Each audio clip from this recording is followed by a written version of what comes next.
بسم اللہ الرحمن الرحیم۔ السلام علیکم ورحمۃ اللہ۔ حضرت عیسیٰ روح اللہ علیہ السلام کا مبارک زمانہ تھا۔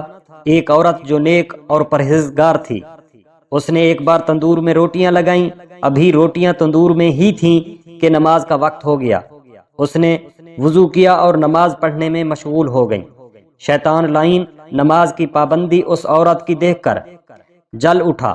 شیطان نے ایک عورت کا روپ دھارا اور اس نیک خاتون کے ایمان میں خلل ڈالنے کے لیے اس کے پاس آیا۔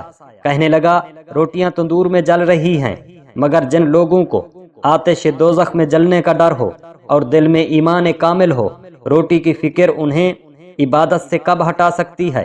اس خاتون نے شیطان کی بات پر کوئی توجہ نہ دی اور اللہ رب العزت کی نماز میں مشغول رہیں۔ شیطان نے جب یہ دیکھا وہ عورت میرے کسی فریب کا کوئی اثر نہیں ہوا، تو اس نے اس نیک خاتون کے نامولود بچوں کو اٹھایا اور دہکتے انگاروں والے تندور میں ڈال دیا۔ اسی دوران اس خاتون کا خاوند گھر آیا۔ اس نے دیکھا اس کا چھوٹا بچہ تندور کے گرم گرم انگاروں سے کھیل رہا ہے۔ وہ بڑا حیران اور پریشان ہوا۔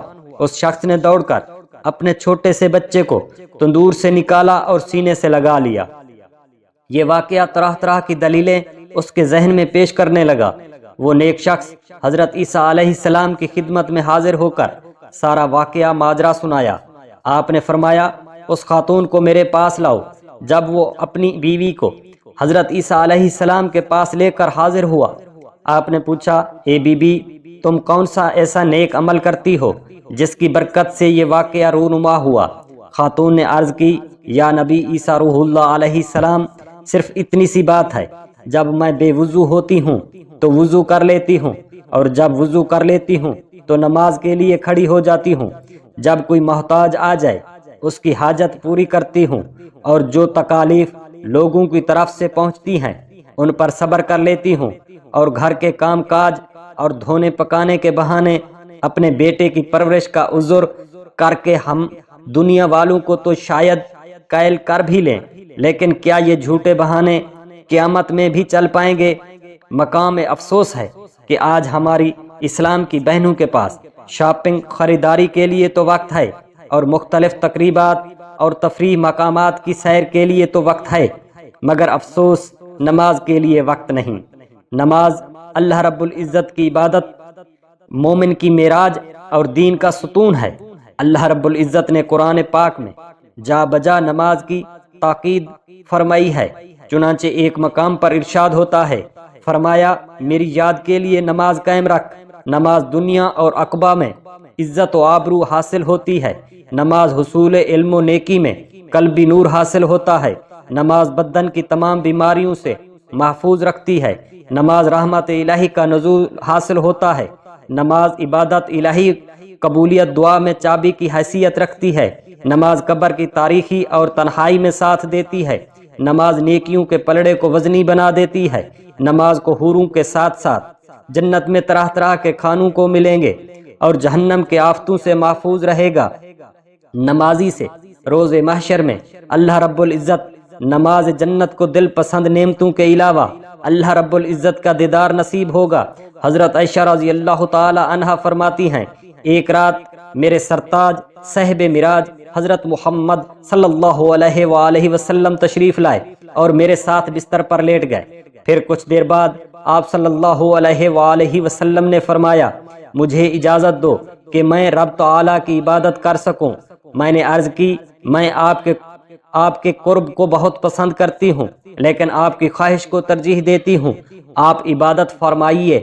سرکار دو عالم صلی اللہ علیہ وآلہ وسلم اٹھے، اللہ کی طرف گئے اور تھوڑے سے پانی سے وضو فرمایا اور اللہ رب العزت کی نماز میں مشغول ہو گئے، یہاں تک کہ آپ کے آنسو سینے پر بہنے لگے۔ پھر رکوع میں سجدہ جا کر کہ نماز فجر کا وقت ہو گیا۔ نماز پڑھ کر جب آپ واپس تشریف لائے تو حضرت عائشہ رضی اللہ تعالی عنہا نے پوچھا، آپ کیوں روتے ہیں؟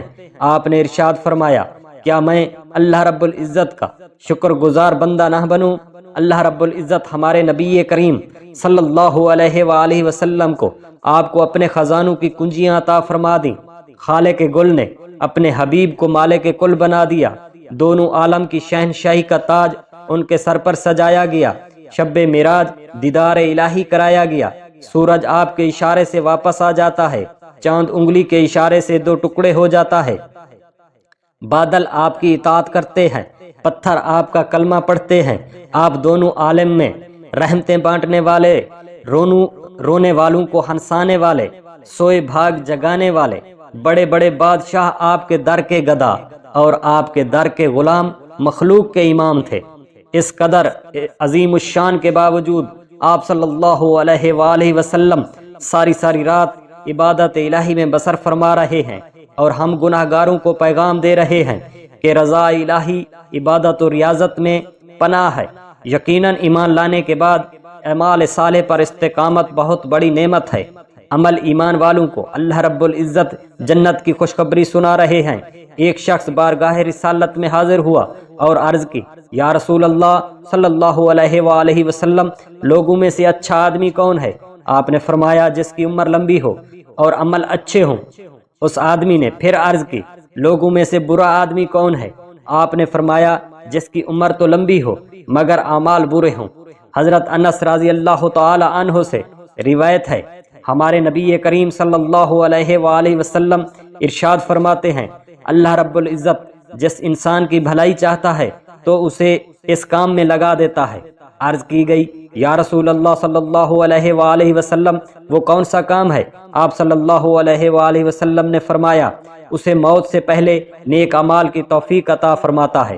حضرت ابو ہریرہ رضی اللہ تعالی عنہ بیان کرتے ہیں، رسول اللہ صلی اللہ علیہ وآلہ وسلم نے فرمایا، آدمی جو نماز با جماعت ادا کرتا ہے، اس کی وہ نماز اس کے گھر یا بازار میں پڑھی جانے والی نماز سے 25 گنا زیادہ اجر و ثواب رکھتی ہے۔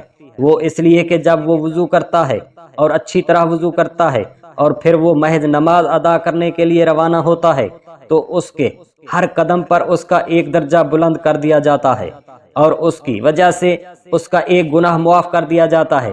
پس جب وہ نماز پڑھ کر اپنی جائے نماز پر بیٹھا رہتا ہے تو فرشتے اس کے لیے دعائیں کرتے رہتے ہیں، اے اللہ اس پر رحمت نازل فرما، اے اللہ اس پر رحم فرما۔ اور جب کوئی شخص نماز کے انتظار میں رہتا ہے تو وہ حکم و ثواب کے لحاظ سے نماز میں ہوتا ہے۔ اور ایک روایت میں ہے، فرمایا، جب وہ مسجد میں آئے اور نماز اسے مسجد میں روکے رکھے۔ امام مسلم نے فرشتوں کی دعا میں یہ اضافہ نقل کیا ہے، اے اللہ اس سے بخش دے، اے اللہ اس کی توبہ قبول فرما۔ اور جب تک وہ کسی کو تکلیف پہنچائے نہ اس کا وضو ٹوٹے تو فرشتوں کی دعا کا سلسلہ جاری رہتا ہے۔ اللہ رب العزت ان نیک اعمال پر ہم سب کو چلنے کی توفیق عطا فرمائے اور ہم سب کا اللہ رب العزت حامی و ناصر ہو، پاکستان کو تا قیامت سلامت رکھے، آمین ثم آمین۔